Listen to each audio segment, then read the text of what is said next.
नमस्कार. मी भाऊ तोरसेकर. तुम्ही बघत आहात प्रतिपक्ष. मित्रांनो, जे हिंदी श्रोते आहेत त्यांनी एक लक्षात घ्यावं, मी त्यांच्यासाठी स्वतंत्र प्रतिवाद नावाचं हिंदी युट्यूब चॅनेल सुरू केलंय. ज्यांना माझे फक्त हिंदी व्हिडिओ ऐकायचे असतील त्यांनी खाली दिलेल्या लिंकवर जाऊन हिंदी प्रतिवाद या चॅनेलला सबस्क्राईब करावं. मित्रांनो, आज मी एक म्हटलं तर गौप्यस्फोट करणार आहे. आणि तो गौप्यस्फोट आहे असंही मला वाटत नाही. कारण जे लोक भाजपशी संबंधित असतील, संघाशी संबंधित असतील, त्यांना त्याचा सुगावा एव्हाना लागलेला असेल. लोकसभा निवडणुकीत भाजपला जो दणका बसला, प्रामुख्याने उत्तर प्रदेश आणि महाराष्ट्र या दोन मोठ्या राज्यामध्ये, 1 आणि 2 नंबरच्या, कारण या दोन राज्यामध्येच जवळजवळ 1,200 पेक्षा 25-24% लोकसभेच्या जागा आहेत. 128 जागा होतात. 80 अधिक 48, 22-21% असतील. तर त्याचा मोठा फटका भाजपला बसला आणि त्याचं श्रेय जितकं मुस्लिम वोट बँकेला आहे तितकंच त्याचं अपश्रेय हे भाजप ची मातृसंस्था असलेल्या राष्ट्रीय स्वयंसेवक संघाला सुद्धा आहे. कारण ज्या प्रकारे भाजपचे नेते वागत होते, आपल्याच गुरमीत वागत होते, त्यामुळे भाजप राष्ट्रीय स्वयंसेवक संघातले अनेक कार्यकर्ते नाराज झाले होते की आपली म्हणजे जे पी नड्डा भाजपचे राष्ट्रीय अध्यक्ष यांनी तर एका ठिकाणी सरळ सरळ स्पष्ट शब्दात सांगितलं, आम्हाला आता निवडणुका जिंकण्यासाठी भाजप राष्ट्रीय स्वयंसेवक संघाच्या मदतीची गरज उरलेली नाही, आम्ही स्वतःच्या पायावर उभे राहिलेलो. आणि त्यामुळे सुद्धा संघाचे अनेक ज्येष्ठ आणि कनिष्ठ आणि सामान्य स्वयंसेवक नाराज झाले होते. ते नुसते निष्क्रिय बसले तरी भाजपला किती फटका बसलाय आपण बघू शकतो. मुस्लिम वोट बँक एक गठ्ठा महाविकास आघाडीच्या बाजूने किंवा इंडिया अलायन्सच्या बाजूने उभी राहिली, ही वस्तुस्थिती आहे, कोणी नाकारणार नाही. पण त्यामुळे एनडीए आणि इंडी अलायन्स या दोघांची मत काय ती मतांची टक्केवारी जवळपास आली, जवळपास आली. लक्षात घ्या, एकाकडे उत्साह जास्त आहे आणि दुसऱ्याकडे उदासीनता आहे. त्याचा परिणाम आपण निवडणुकीत जिंकलेल्या हरलेल्या जागांमध्ये बघू शकतो. पण जी बाजू उदासीन राहिली, निष्क्रिय राहिली, निराश आळशी राहिली, ती जर तितक्याच उत्साहामध्ये कंबर कसून बाहेर पडली असती तर लोकसभेचे निकाल कसे लागले असते याची नुसती कल्पना करा. उपमुख्यमंत्री आणि महाराष्ट्रातले भाजपचे सर्वोच्च नेते देवेंद्र फडणवीस नेहमी सांगतात की महाराष्ट्राच्या लोकसभा निवडणुकीत आघाडी आणि युती यांच्यातला फरक फक्त 2 लाख मतांचा आहे संख्येमध्ये, आणि दोघांच्या टक्केवारीमध्ये 0.3% फरक आहे. ते हेच सांगत असतात की भाजपचे समर्थक कार्यकर्ते निरुत्साही राहिले नसते, उदासीन राहिले नसते तर 3-4% फरक पडला असता तर हेच निकाल उलटे पालटे झालेले आपल्याला बघायला मिळाले असते. लोकसभेच्या जिंकलेल्या हरलेल्या जागांमध्ये फार मोठा उलटफेर बघायला मिळाला असता. आणि तो उलटफेर संघ क्रियाशील झाला भाजपसाठी तर होऊ शकतो, हे सगळ्यांना मान्य करावं लागेल.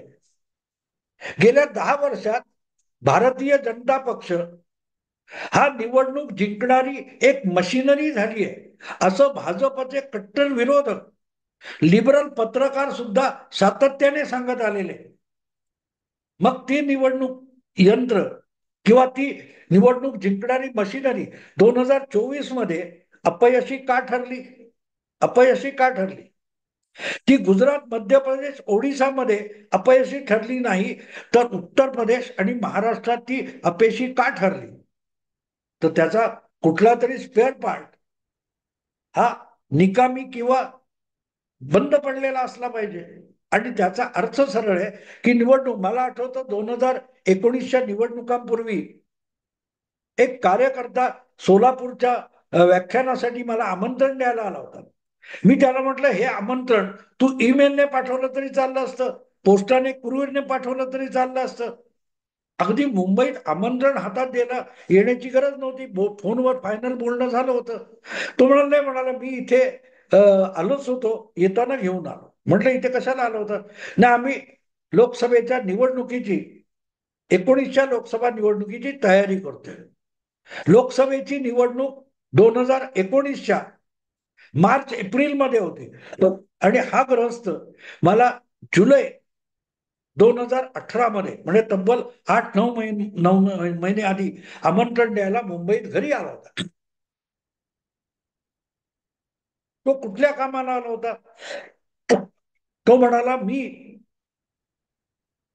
सोलापूर लोकसभा मतदारसंघाचा प्रभारी आहे, भाजपचा, आणि एकाच वेळेस संघाचा सुद्धा कार्यकर्ता आहे, आणि भाजपच्या दैनंदिन कार्यक्रमापासून मला बाजूला केलेला आहे, आणि मी फक्त 8-9 महिन्यांनी येणाऱ्या लोकसभा निवडणुकीपर्यंत फक्त लोकसभा निवडणुकीच्या दृष्टीने एक एक बूथ, एक एक वॉर्ड अशा रीतीने बांधणी करण्याचं काम करतोय.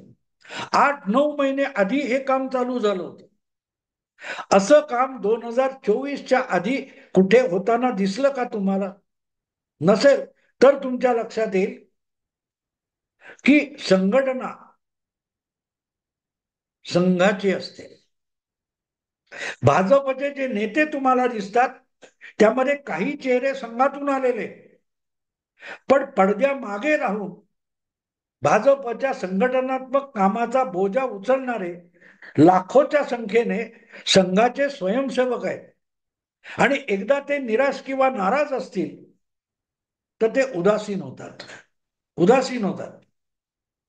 संघाची आम्हाला गरज नाही असं जेव्हा बोललं गेलं तेव्हा गरज नसेल तर आम्ही कशाला तडफडायचं तुमच्यात? सांभाळा तुम्ही, लढा तुम्ही, ही भूमिका येते. आणि त्याचा मोठा फटका लोकसभा निवडणुकीत भारतीय जनता पक्षाला बसला.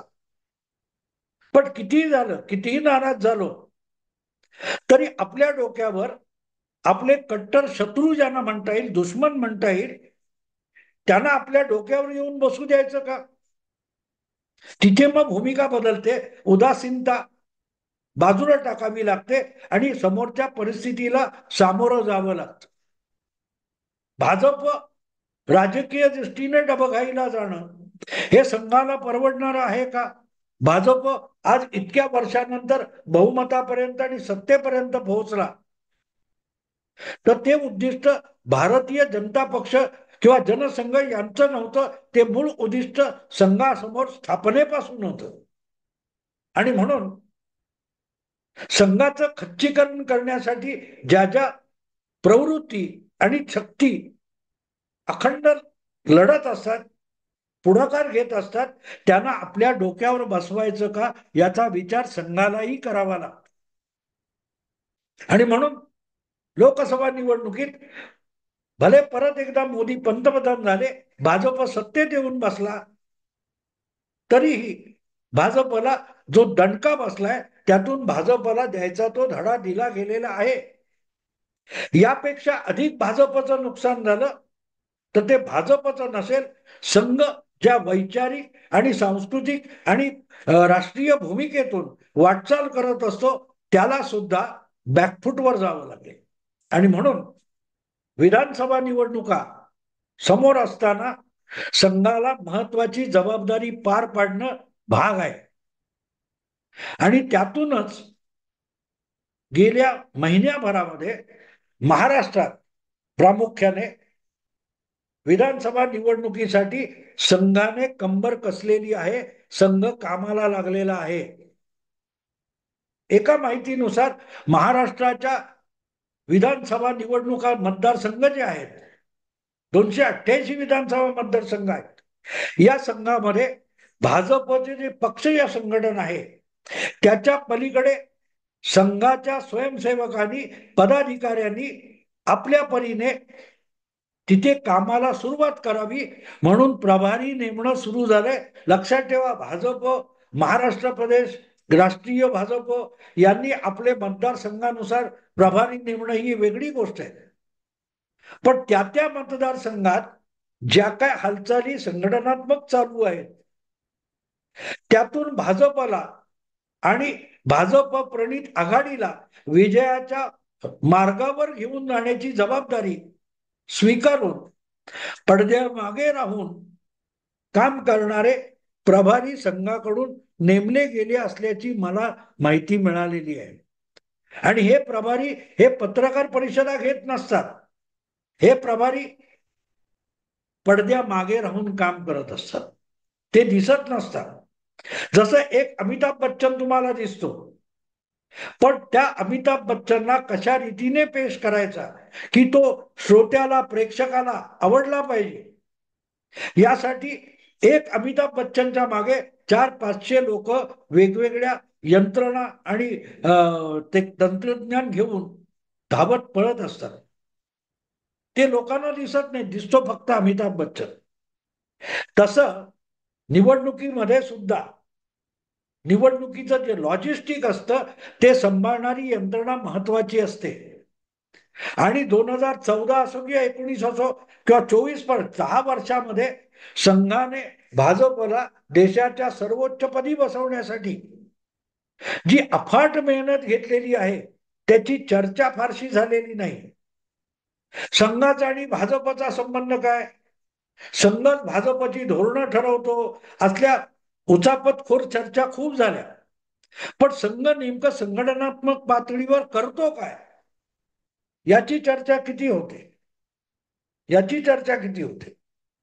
कारण ते जर दिसतच नसतील, तुमच्या नजरेत भरत नसतील, तर मग तुमच्याकडे माहिती अपुरी असते आणि त्यावर तुम्ही फारशी चर्चा करत नाही.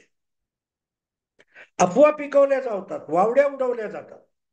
पण मला जी माहिती मिळाली आहे त्यानुसार महाराष्ट्रातल्या विधानसभा निवडणुकीच्या दृष्टीने संघाने नुसती कंबर कसलेली नाही, तर सगळी निवडणूक संघाने हाती घेतलेली आहे. संघाने हाती घेतलेली आहे. त्यामुळे काही प्रमाणात महाविकास आघाडीमध्ये भाजपने जागा वाटपापासून उमेदवार ठरवण्यापर्यंत काय काय भूमिका घ्यायची, कोणती भूमिका घ्यायची, या दृष्टीने संघ आत्तापासून कामाला लागलेला आहे. आत्तापासून कामाला लागलेला. आणि मग महायुती टिकेल की नाही, अजितदादा महायुतीमध्ये राहतील की नाही, इथपासूनचे अनेक मुद्दे येतात. महाराष्ट्रात 2014 मध्ये जी परिस्थिती होती ती परत आणायची, म्हणजेच भाजप हा महाराष्ट्रातला आणि महाराष्ट्र विधानसभेतला सर्वात मोठा पक्ष झाला पाहिजे, यासाठी सर्वतोपरी प्रयत्नांची पराकाष्ठा करायची ही खुणगाठ संघाने बांधलेली आहे आणि त्याप्रमाणे संघ कामाला लागलेला आहे. एक मला वाटते अतुल लिमये नावाचे प्रभारी नेमल्याचं बातमी सगळीकडे आलेली आहे. आणि अतुल लिमये आपापल्या परीने महाराष्ट्राच्या वेगवेगळ्या भागातले संघाचे आणि भाजपचे कार्यकर्ते यांच्याशी संवाद साधतायत, विचार विनिमय करतायत. आणि ते जेव्हा हा सगळा विचार विनिमय करत असतात तेव्हा जिल्हा आणि तालुका पातळीवरचे संघाचे कार्यकर्ते त्यांच्याशी समन्वय साधून 288च्या 288 मतदारसंघामध्ये भाजप प्रणित आघाडीला बहुमतामध्ये आणण्यासाठी जे जे करता येईल त्या दृष्टीने कामाला लागलेले आहेत. पन्ना प्रमुख, बूथ प्रमुख वगैरे या गोष्टीची चर्चा आता होणार नाही, होणार सुद्धा नाही. पण काही बाबतीत मित्र पक्षांना किती जुळवून घ्यायचं, किती समजून घ्यायचं आणि किती ठिकाणी ठाम राहायचं आणि मित्र पक्षांना वाकवून नमून आपल्या भूमिकेत सामावून घ्यायचं, या सगळ्या गोष्टीचा आता निर्णायक अधिकार संघाकडे घेतलेला आहे. त्याची घोषणा होणार नाही. भाजप अशी कुठलीही घोषणा करणार नाही, बावनकुळे असोत, फडणवीस असोत किंवा भागवत वगैरे असोत, हे सुद्धा याची घोषणा करणार नाही. पण आपापल्या जागी असे संघाचे अधिकृत नेते प्रवक्ते, सॉरी, नेते आणि स्वयंसेवक रवाना झालेले आहे आणि त्याची चर्चा होणार नाही. शरद पवार जसे जागा वाटपाचा विषय बाजूला ठेवून कुठे कुठे आपल्याला पोषक वातावरण आहे तिथे तिथे आपल्या पक्षासाठी योग्य आणि तगडा उमेदवार शोधण्याच्या कामाला लागले, आणि काँग्रेस आणि उबाठा शिवसेना गाफील आहे. पण शरद पवार काय करतात याची चर्चा फारशी होत नाही. ते उमेदवार गोळा करतायत, जिंकून येऊ शकणारे उमेदवार गोळा करतायत आणि भाजपच्या किंवा महायुतीच्या उमेदवारांना जिंकून आणण्यासाठी कुठे किती तगडं संघटन पाहिजे ते संघटन उभारण्याच्या कामाला संघ आत्तापासून लागलेला आहे. आणि त्यामुळे अजितदादांनी आपली काय असेल ती यात्रा करावी, एकनाथ शिंदेनी लाडक्या बहिणीचं श्रेय घेण्यासाठी फिरावं, देवेंद्र फडणवीस त्यांच्याबरोबर किंवा एकटे जातील. पण पडद्यामागे जे काम संघाने सुरू केलेलं आहे त्याची चर्चा सुद्धा माध्यमात होणार नाही. हे अर्थात मी बोलतोय कारण मला काही लोकांकडून कळलेलं आहे, संघाच्या अनेक लोकांना हे मी बोललो जाहीरपणे हे आवडणार सुद्धा नाही, पण मला फरक पडत नाही. माझ्या दृष्टीने योग्य माहिती योग्य पद्धतीत, कारण संघ करून दाखवतो. 2014 मध्ये उत्तर प्रदेशात 81 जागा, सॉरी 71 जागा, आणि कितीही विरोधी एकजूट होऊन 2019 मध्ये 64 जागा भाजपने जिंकल्या. त्यामुळे पडद्यामागे संघाचे अनेक लोक झटत होते. तितकीच कंबर कसून जर आज महाराष्ट्रामध्ये संघाच्या समर्थकांनी, कार्यकर्त्यांनी, पाठीराख्यांनी मैदानात उतरायचं ठरवलं तर विधानसभा निवडणूक फार मोठा चमत्कार घडवून दाखवेल याविषयी माझ्या मनात शंका नाही. कारण मी हे सातत्याने सांगत आलो गेल्या 3 महिन्यात की महाराष्ट्रात लोकसभेच्या निवडणुकीत भाजपचा पराभव झाला नाही. भाजपचे समर्थक पाठीराखे उदासीन राहिले, त्याचा तो परिपाक आहे. आणि ते परत ऍक्टिव्ह झाले तर सगळा उलटफेर होऊ शकतो. हे मी 3 महिन्यापासून सांगतोय, आज काही नवीन सांगितलं असं नाही. पण मी जे बोलत होतो त्याचा परिणाम होताना मला दिसतोय. ज्या बातम्या, जी माहिती माझ्यापर्यंत येऊन पोहोचली की संघ सुद्धा कंबर कसून महाराष्ट्रात कामाला लागलाय. कारण कितीही झालं तरी एक असतं, आपण कितीही नाराज झालो तरी शत्रूच्या गळ्यात गळा घालून आपला आत्मघात करायला संघाचा कुठलाही पदाधिकारी उद्धव नावाचा नाहीये, हे लक्षात घ्या. त्यांना कळतं की आपला देवेंद्रवर राग असेल, आपला मोदींवर राग असेल, नड्डावर राग असेल, बावनकुळेंवर राग असेल, पण म्हणून आपल्या शत्रूंच्या गळ्यात गळा घालायचा नसतो. एवढं संघाच्या सामान्य स्वयंसेवकाला सुद्धा कळतं. आणि म्हणून आता विधानसभा निवडणूक जर संघाने हाती घेतली असेल तर मग तिथे मित्र पक्षांना सुद्धा भाजपशी जुळतं घ्यावं लागेल आणि भाजपला परत एकदा मोठा पक्ष बनवावं लागेल. कारण ह्याच भाजपने गेल्या 5 वर्षात एकनाथ शिंदे असोत किंवा अजितदादा असोत यांचे भरपूर लाड केलेले आहेत. पण ते लाड करण्या इतका भाजप समर्थ राहायला पाहिजे, हे सुद्धा त्या 2 मित्र पक्षांनी लक्षात घेतलं पाहिजे. संघ कामाला लागलाय, बघू आता काय होतं. 3 महिन्यात पुढच्या आपल्याला चित्र स्पष्ट होईल. आवडलं लाईक करा, शेअर करा, सबस्क्राईब करा. नमस्कार.